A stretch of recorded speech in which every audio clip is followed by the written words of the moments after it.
Assalamualaikum warahmatullahi wabarakatuh.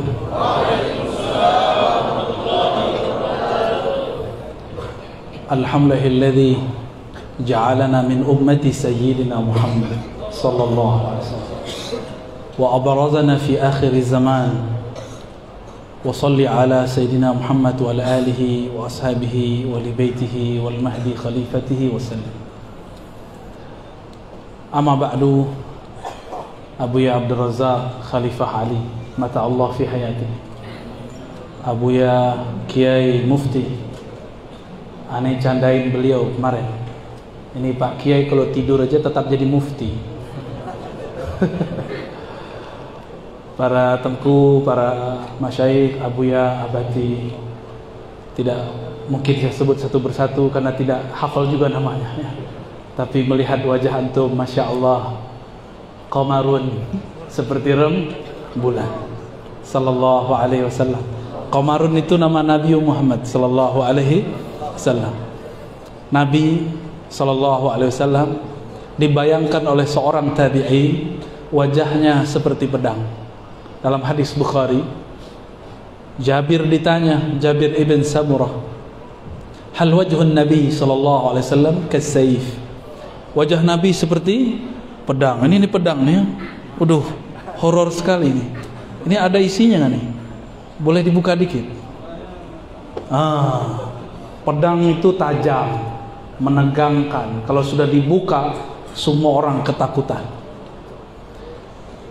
Jadi ada orang membayangkan kalau ikut sunnah Nabi, kita harus tegang. Nggak ada sumringah kayak beliau ini. Ya, harus tegang. Beda. Sunnah. Apalagi Ustaz? Bahkan mereka menyebut guru dari Abuya Abdul Razak Sayyid Muhammad Ali Al-Maliki, waliullah kutub fi zamani. Mereka sebut dengan Taghut Makkah. Al-Habib Umar mereka sebut sebagai jahil murakkab. Ya salam. Itu dua-duanya wali kutub. Di kalbu mereka tidak ada kebencian. Abuya Said Muhammad bahkan masih berprasangka baik kepada Muhammad bin Abdul Wahhab, Imam Wahhabiyah. Seperti dalam kitab Mafahim Yajibu an Tusahhah. Alhamdulillah Abuya, para tengku di Jakarta kita hidupkan turas beliau. Ya, alhamdulillah kita hidupkan. Jadi majelis pengajian itu sebagai mu'alafat beliau. Ya, ada apa? Fahmun nusus, ada mafahim, ada khasaisul ummah al-Muhammadiyah. Natamatta' bi mu'allafati. Itu enggak mungkin orang biasa nulis. Itu hanya orang-orang yang faham asrar-asrar yang bisa nulis. Dan la yafhamul asrar illa kibarul awliya. Yang faham asrar rahasia-rahasia itu cuma wali-wali besar. Ya. Maka nahnu nushhiduhuma, ya, Al-Habib Umar Abuya Sayyid, annahuma min awliyaillahi tabaraka wa ta'ala. Satu masih hidup. Kalau beliau wafat kita nggak tahu siapa nanti pengganti kekutuban beliau, ya. Semoga Allah memuliakan kita dengan adanya mereka. Amin ya rabbal alamin. Saya ini masih sangat muda dibandingkan beliau. Secara sanad kami disebut sanad ali, sanad nazil. Beliau ini sanad ali, saya sanad nazil. Jadi saya berguru kepada murid-murid tua daripada Abuya Said Muhammad. Ngambil sanad, talaki beberapa teks, kemudian minta barakah ijazahnya. Begitu juga murid-murid Syekh Muhammad Yasin Al-Fadan. Wa ma iltaqaitu bil Habib Umar illa marrah wahidah. Lakin Masya Allah, ra'aitu fi wajhi nurun Nabi sallallahu alaihi wasallam. Enggak ada kebencian. Beliau tidak pernah kritik kelompok sebelah seperti saya mengkritik, tapi beliau masih dicaci maki oleh mereka. Itulah yang disebut salamatus sadar. Jadi wali Allah tidak mesti hafiz Quran. Jadi wali Allah amalkan isi Quran, qalbun salim. Qalbun Itulah hafiz hakiki. Itulah hafiz. Apa arti qalbun salim? Salima minasyurur wal uyubi wal aurat. Kalbunya terbebas dari semua penyakit-penyakit kalbu. Penyakit badan, batuk, flu. Kita sudah biasa dari dulu flu. Cuma beritanya sekarang dijadiin corona. Orang flu biasa disebut corona. Betul, corona ada. Beberapa masyayikh kita meninggal di masa kemarin Delta. Kita nggak ingkar. Tapi masa dikit-dikit disebut corona, ya. Mumpung coronanya masih tidur, kita buat majelis maulid pagi. Maka saya heran, ini kota Medan dulu nggak semarak begini, nggak sebanyak begini orang berserban, ya. Tapi ya saya tetap pakai kopiah hitam. Orang itu ikut gurunya. Kebetulan guru yang saya futuh kepadanya melalui beliau berkopiah hitam. Syekhuna Ali Mustafa Yaqub, Syekh Ahmad Marwazi, Kiai Zakwan, masyayikh itu. Dan saya punya guru juga yang berserban, Syekh Abdul Rab An-Nazari dari Yaman. Beliau mursyid Tariqah Syadziliyah Al-Alawiyah. Sekarang tinggal di Abu Dhabi. Tapi ada satu guru saya berserban, namanya Syekh Muhammad Hasan Hitu. Dan saya senang sekali di sini banyak orang berserban. Dulu waktu saya kecil malu kami bersorban, disebut apa, ban Vespa. Tapi sekarang di mana-mana orang berserban. Alhamdulillah. Dulu saya mengatakan, atamanna ya sidi an asta'mil imamah ba'dama takharatu min al-ma'had. Tapi hatta al-yawm ma labistuha abadan. Insyaallah nanti nunggu Imam Mahdi diislah dulu katanya. Baik. Ada satu hadis barangkali itu jadi judul, ya. Ini siapa yang ngasih judul ini? Antum, Dr. Thohir? Permintaan. Oh, Masya Allah. Sahabat Al-Quran dunia akhirat. Sahabat itu bahasa Arab, bukan bahasa Medan, itu bukan, ya. Apa kata Nabi SAW? Iqra'ul Qur'ana. Iqra' itu saya tidak menerjemahkan yang baca, saya menerjemahkannya ijma'. Kumpulkanlah Al-Quran. Karena qara'a bimana jama'a. Kumpulkan zahir batinmu baca Quran. Jadi jangan seperti yang disebutkan Pak Kiai Mufti tadi, Abdurrahman bin Muljam hafizul Quran, tapi dia mau menikah dengan seorang perempuan yang mensyaratkan mahri qatlu Ali, damu Ali, maharku adalah damrah Sayyidina Ali. Nama beliau ini Khalifah Ali. Hati-hati bagi Abu ya. Nanti muncul Ibnu Muljam baru. Di zaman nanti Dajjal hampir keluar, mereka pakai kopiah berserban juga seperti kita, tapi dengan takbirnya mereka membunuh sesama muslim. Nanti akan ada masa begitu. Yang takut minta meninggal duluan, ya. Tapi yang ingin berjuang, terus kita berjuang. Sayyidina Ali dulu tidak susah menghadapi kafir-kafir di luar Madinah, di luar Kufah, di luar Irak. Yang beliau susah hadapi adalah kelompok satu ini, Al-Khawarij. Kelompok yang mengkafirkan para imam, yang mengkafirkan para pemimpin, yang mengkafirkan orang karena perbedaan harakah politik. Dan ini sudah mulai di tanah Arab, sudah terjadi. Di Suriah sudah terjadi. Di Irak sudah terjadi. Di Mesir hampir pecah, hampir tumbang. Untung masih ada Jami'atul Azhar, masih ada Jami'ul Azhar. Sebenarnya yang ajib itu adalah Jami' Al-Azhar, karena banyak lulusan Jami'atul Azhar tapi akidahnya berbeda, yukhaliful Azhar. Ulama Azhar bermaulid, mereka memidahkan maulid, betul tak? Dan ada di Medan. Ada di Medan ya. Heran kita. Oh berarti dia bukan Jami'ul Azhar. Maka jangan heran Bapak Ibu, kalau anak kita, ponakan kita pulang dari sana, kok akidahnya berbeda dengan Al-Wasliyah, kok beda dengan ulama-ulama Ahlus Sunnah, kok beda dengan ulama-ulama dulu, Syekh Abdul Wahab Rokan, Syekh Ma'sum, Syekh fulan. Kenapa? Karena ternyata dia tidak ngaji di Masjid Al-Azhar, Jami'ul Azhar. Jadi Al-Azhar itu qalbuhu, itu masjidnya. Di situ ada ruak. Dr. Tahir ini adalah produk daripada ruak itu. Makanya masih aman sampai sekarang ya. Pakai batik malah ya. Celananya gimana? Agak jingkrang apa ke bawah. Baik. Apa kata Nabi? Iqra'ul Quran. Apa salah satu makna dari Iqra'? Ijma' qalbaka fi qira'atil Quran.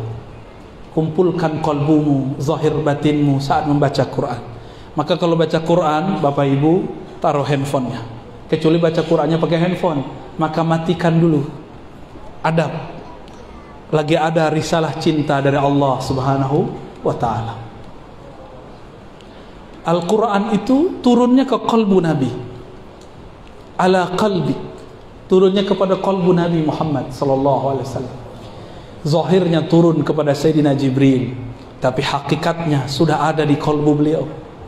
Kenapa? Ayatnya jelas, wa innaka latulaqqal qur'ana min ladun hakimin alim. Sesungguhnya engkau langsung mentalaqikan Quran langsung dari Allah yang Maha Hakim, yang Maha Alim.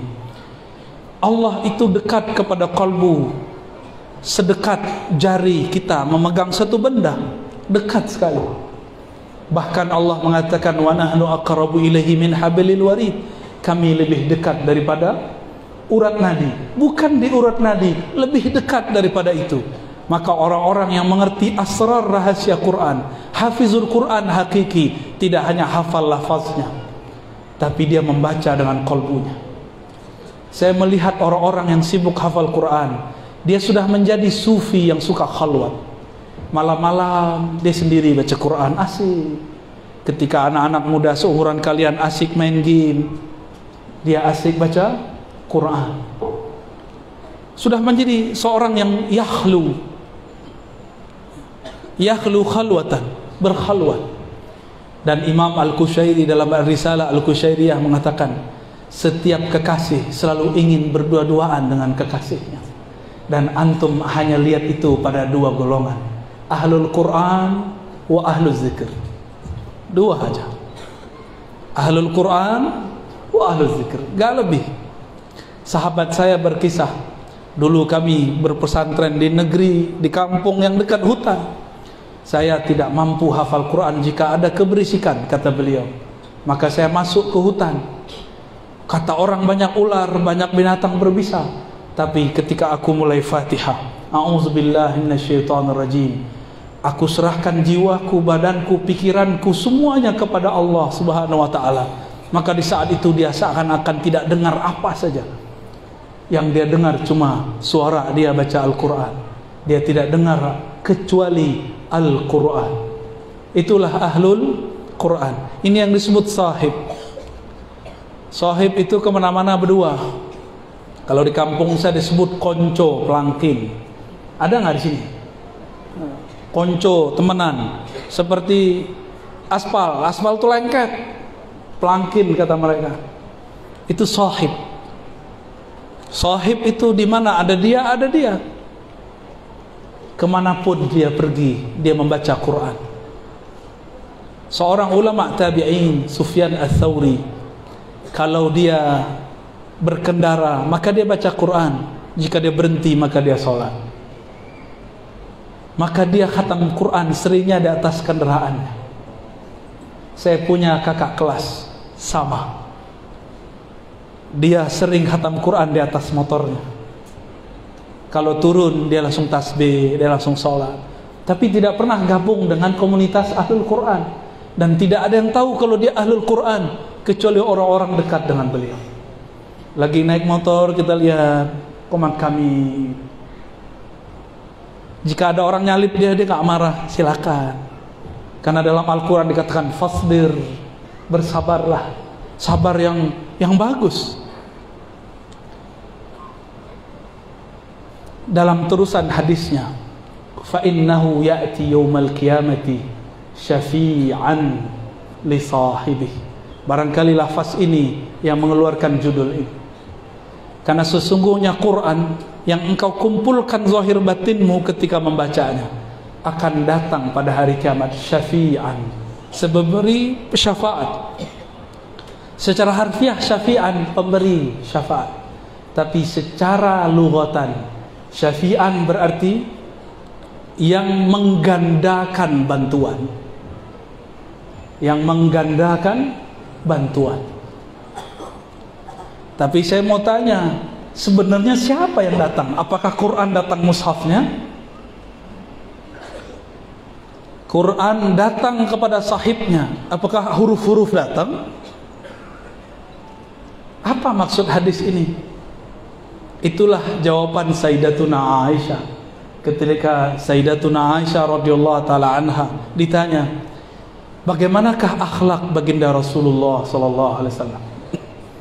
Apa kata beliau? Khuluquhul Quran.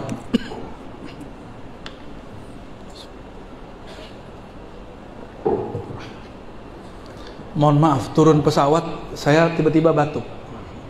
Gatal aja. Tapi insya Allah bukan corona ya. Kalau corona saya sudah tepar ya. Biasa udah lama nggak naik pesawat 2 jam. Lupa minum, ya salam. Apa kata Sayyidatuna Aisyah? Khuluquhul Quran. Khuluq, apa arti khuluq? Apa beda khuluq dengan khalq? Al-Imam As-Surawardi mengatakan dalam kitab Awarif, khuluq itu nilai pada khalq. Kalau khalq itu fisik, tidak bisa dirubah kecuali di Korea Selatan. Operasi plastik. Nah, orang Medan ini banyak hidungnya mancungnya ke depan ya. Di tempat lain banyak mancungnya ke belakang. Mungkin dulu ada campuran kali di sini ya. Wallahu a'lam. Jadi nggak perlu. Tapi perempuan di Prancis hidungnya terlalu mancung, badannya pendek. Orang Prancis itu nggak terlalu tinggi, standar aja. Hidungnya terlalu mancung. Mereka kalau operasi plastik hidungnya dikurangi. Seharusnya kakak-kakak ini minta hidungnya orang Prancis ya. Jadi khuluq itu adalah qimah, nilai yang ada pada khalq. Nilai yang ada pada bentuk tubuh. Mau nggak Abuya duduk bersama orang yang gagah tapi mulutnya kasar? Sabar nggak? Nyaman nggak? Nggak nyaman. Kita duduk orangnya pakai baju kaos, tatoan, antingan, tapi kalau ngomong lembut, kita mikir, loh, tampang garang, kolbu lembut. Kita nyaman ngobrol. Disitulah ceritanya kenapa ada satu kiai biasanya punya teman preman. Karena si preman ini ternyata punya sisi kelembutan ya. Jadi nanti kalau ada yang ngaji pakai tatoan, terima aja ya, terima aja semua. Mau dia antingan, mau tatoan, terima, karena Allah pandang kalbunya ya. Lama-lama itu insya Allah berubah ya. Jika Rasulullah akhlaknya Quran, nilainya Quran, berarti beliau siapa? Fahuwa haqiqatul Quran.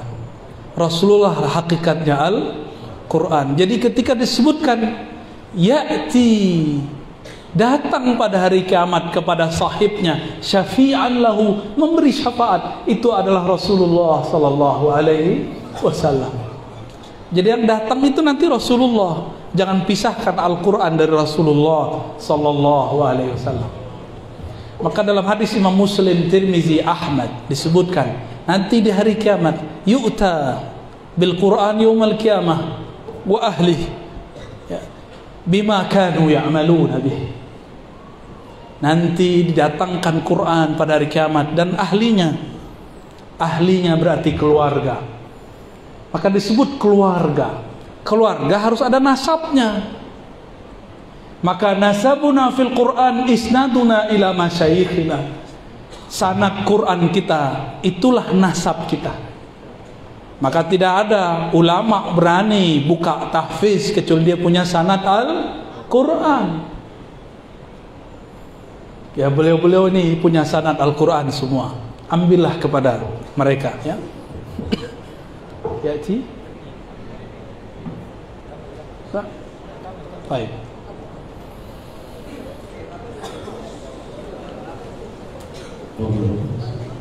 Marhaban.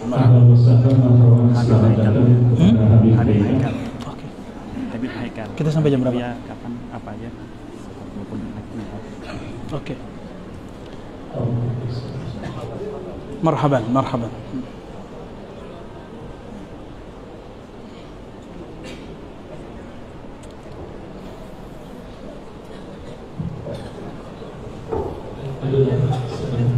Baik. Jadi siapa yang datang nanti hari kiamat? Huruf Quran atau hakikatul Quran? Hakikatul Quran wa huwa sayyiduna Muhammad sallallahu alaihi wasallam. Kita sering dengar yang menurunkan Quran adalah Sayyidina Jibril. Benar ya? Tapi ayat tadi ngomong apa? Wa innaka latulaqqal Qur'ana min ladun hakimin alim. Engkau langsung wahai Muhammad ngambilnya dari Allah.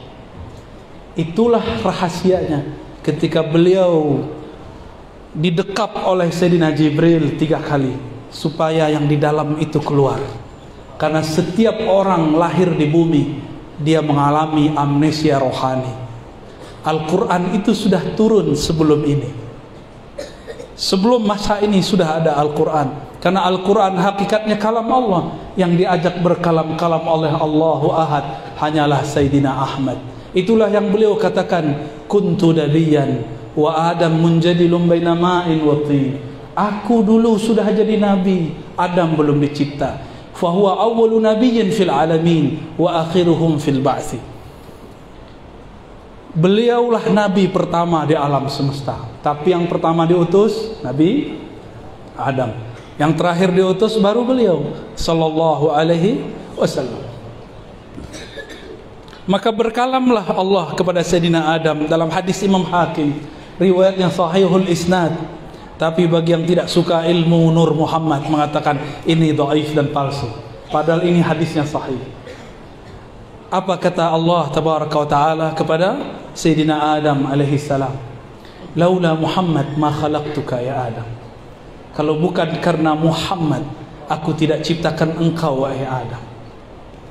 Muhammad itu ciptaan zahirnya, tapi Ahmad adalah hembusannya. Maka hembusannya sudah ada, tapi ciptaan Muhammad bin Abdullahnya terakhir dikeluarkan. Makanya lafaz yang dipilih oleh pengarang kitab Maulid Syarafil Anam, Syekh Sayyid Al-Barzanji, beliau lafazkan dengan abraza. Benar ya?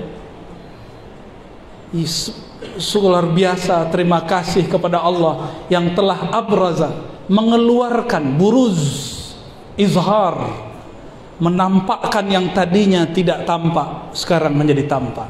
Itulah Sayyidina Nabi sallallahu alaihi wasallam.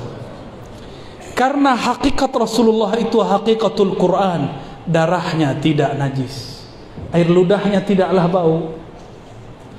Karena beliaulah Quran. Quran itu sirajun munira. Ketika ada cahaya matahari, sinar matahari mengenai beliau, itu pun cahaya matahari kalah.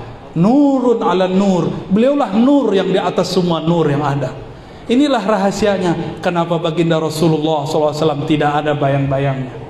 Bukan hanya karena ada awan, tapi karena beliaulah nurun ala nur. Sesekali hal ini dibukakan Allah, dikasyafkan Allah kepada Sayyidatuna Aisyah. Sayyidatuna Aisyah mengatakan, ketika baginda Nabi SAW masuk ke kamarku hujrati, mukanya bercahaya memenuhi semua sudut ruangan.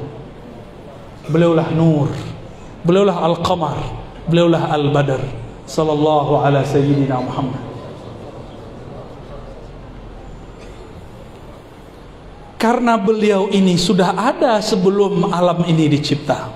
Beliaulah hembusan pertama. Maka Sayyidina Jibril cuma memeluknya 3 kali. Di saat itulah Jibril berhusnuzon. Apa kata Sayyidina Jibril? Iqra, baca. Karena Sayyidina Jibril berprasangka Sayyidina Nabi SAW tahu apa yang akan dibaca. Inilah salah satu asrar yang ditalakikan masyayikh kami, ya. Maka ada riwayat ma'ana biqari atau ma'aqra, ya. Semuanya menunjukkan lafaz-lafaz makna-makna seperti ini. Oleh karena itu, saya sudah menyebut di pertemuan sebelumnya, apakah Jibril yang jadi guru atau Nabi Muhammad yang jadi guru? Ahlul riwayah mengatakan Sayyidina Nabi yarwi an Sayyidina Jibril. Sayyidina Jibril kalau tahu itu beliau tidak ridha. Kenapa? Ketika Allah mengangkat Sayyidina Nabi SAW ila arsyihi al-azim, Sayyidina Jibril tidak ada hak untuk menapakinya. Fahuwa a'zamu min Sayyidina Jibril. Beliau lebih mulia daripada Sayyidina Jibril. Jadi beliau punya tugas cuma untuk mengingatkan Nabi Muhammad sallallahu alaihi wasallam. Tapi karena kita belajar syariat, belajar zahir, kita tulis juga anin Nabi an Sayyidina Zaid bin Sabit an Sayyidina Utsman an Sayyidina Nabi sallallahu alaihi wasallam an Sayyidina Jibril an Rabbil Izzah. Itu zahir yang tertulis. Tapi di akhir zaman ini Allah buka semua. Allah kembalikan sebenarnya bahwa sebelum Jibril ada, Nabi Muhammad sallallahu alaihi wasallam sudah ada. Maka terkenalah sebutan salawat Jibril. Itu Sayyidina Jibril ingin melihat Nabi. Ribuan tahun dia bersalawat di langit. Baru Allah izinkan bertemu cahaya Nur Muhammad sallallahu alaihi wasallam. Ayat yang sudah masyhur kita hafalkan. Adinda pasti hafal, ya. Wa ma khalaqtul jinna wal insa illa liya'budun.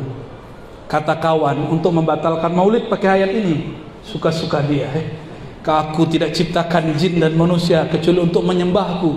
Justru ini dalil maulid. Tidak aku ciptakan, coba diterjemahkan. Tidak aku ciptakan jin dan manusia kecuali untuk menyembahku. Siapakah yang paling sempurna menyembah Allah?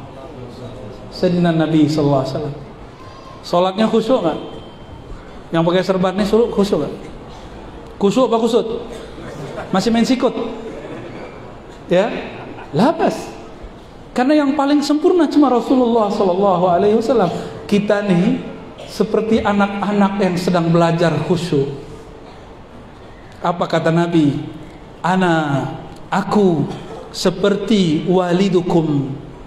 Nabi ngomong kepada sahabat, itu sahabat tua-tua, jenggotnya masya Allah, badannya kekar-kekar, sudah beruban sebagian. Itu Nabi ketika mau sholat, mereka dirapikan satu-satu seperti anak kecil. Dan mereka itu kalau Nabi sholat ngelirik-ngelirik. Itu lagi sholat, itu sahabat yang sudah tua. Jadi kalau anak-anak ini agak nakal-nakal dikit, mohon dimaklumi ya Bu ya. Nggak apa-apa, tapi ini bukan pembenaran ya. Nggak matanya melirik, kolbunya melirik dunia. Iltifat ila ma siwallah. Allah kan mandang kolbu. Masa lagi sujud masih ingat selain Allah? Masa lagi baca Quran masih ingat selain Allah? Jadi kita ini baru belajar sholat. Jadi kalau ketemu orang belum sholat, jangan sok-sokan. Siapa tahu besok dia sholat dan sholatnya khusyuk. Jangan bangga dulu. Siapa tahu sholat kita ini tidak diterima oleh Allah Subhanahu wa Ta'ala. Ini ayat surat Zariyat. Illa liya'budun, kecuali jin manusia itu menyembahku, agar mereka menyembahku. Dan siapakah yang mengajarkan menyembah Allah? Sayyidina Nabi sallallahu alaihi wasallam. Sayyidina Ibnu Abbas, saya sering sebut ini dalam beberapa keadaan kejadian. Beliau mengartikan, begitu juga muridnya Al-Imam Mujahid, ulama tabi'in. Ya'budun ay ya'rifun Allah. Mereka mengenal Allah Subhanahu wa ta'ala. Maka kalau diterjemahkan ulang, tidaklah aku ciptakan jin dan manusia kecuali untuk mengenal aku. Kalau sudah kenal baru bisa menyembah. Masa kita menyembah sesuatu yang kita tidak kenal? Jadi ayat ini dalil tentang Nabi bukan? Yang paling kenal Allah siapa? Kata Nabi SAW, dua riwayat, ana atqakum, di riwayat lain ana a'lamukum billah. Dua riwayat. Akulah yang paling mengenal Allah di antara kalian. Itu Nabi Muhammad SAW. Jadi ayat ini sedang bercerita tentang Nabi. Tidaklah aku ciptakan jin dan manusia kecuali agar ada sosok yang betul-betul menyembahku secara sempurna. Itulah baginda Nabi Muhammad sallallahu alaihi wasallam. Itulah rahasianya kita buat maulid. Itulah rahasianya kita baca syair madaih nabawiyah. Semoga Allah Subhanahu wa taala menerima kita sebagai umatnya. Ada kebahagiaan saya dalam hati. Dulu kita tidak pernah berdoa. Sayyidina Musa pernah berdoa. Apa doa mereka? Ada beberapa nabi. Ya Allah, jadikan kami umat Nabi Muhammad.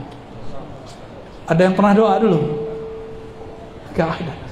Tapi Allah jadikan kita umat Nabi Muhammad sallallahu alaihi wasallam.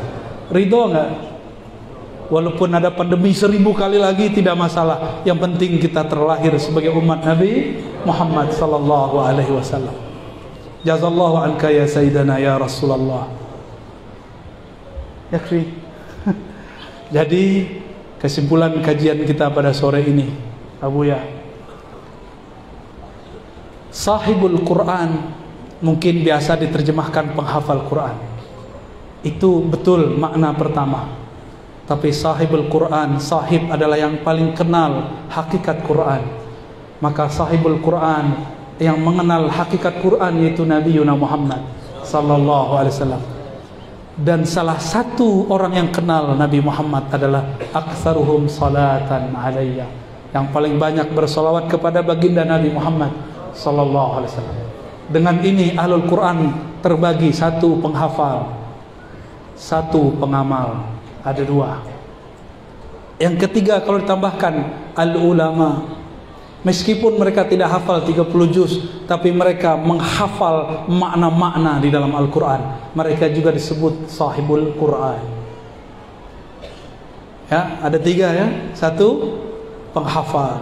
Yang kedua, pengamal. Karena hadis tadi mengatakan bima kanu ya'maluna, dengan apa yang mereka amalkan. Maka ada datang surat Al-Baqarah, surat Ali Imran, surat Al-Ikhlas, sudah pasti ya, makanan kita sehari-hari ya.